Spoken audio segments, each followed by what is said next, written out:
This week I wanted to touch on what you should bring to the closing. Pretty simple question, but and pretty simple answer really, but everybody asks it, so nobody really knows until they get to the closing. So until they don't have what they need, right? Right. A couple of standard documents. If you're a buyer, you need to have your license. So anybody that's going to be on title needs to go to the closing, because even though they might not be signing loan documents for the mortgage, they still are going to be ownership, and it needs to be recorded with the town hall. So they need to be present.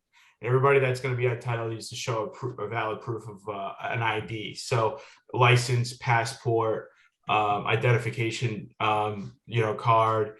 If you're permanent resident or green card, you got to bring that. 3 days before the closing, there should at least 3 days before the closing. More often than not, my team's getting what they call the closing disclosure out way before 3 days. So there's plenty of time to review it and go over it.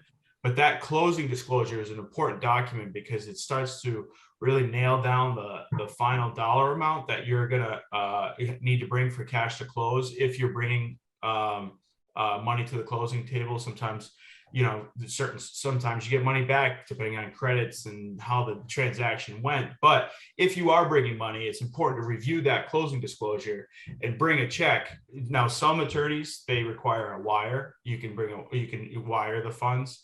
Some attorneys are okay with a certified check if it's under a certain dollar amount. Usually it's around 50,000. I think is like the average.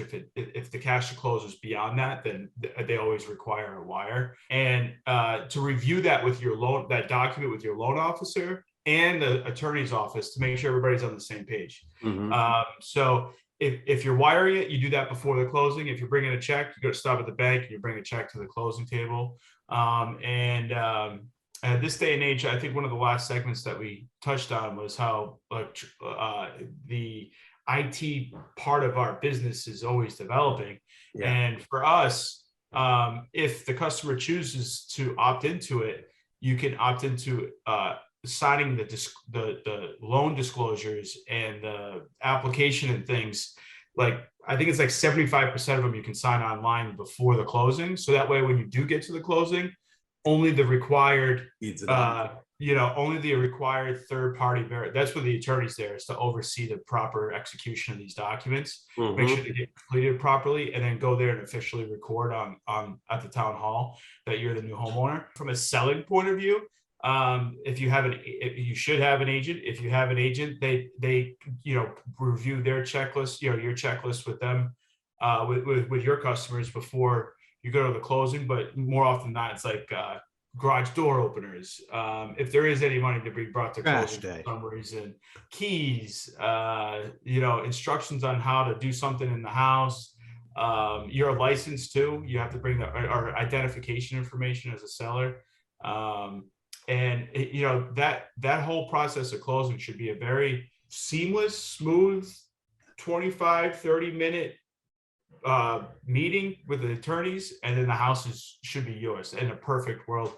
Sometimes COVID throws something like COVID comes in and then it goes haywire, but in the general spectrum of things, it should go a very celebratory day. A very easy peasy is what we shoot for.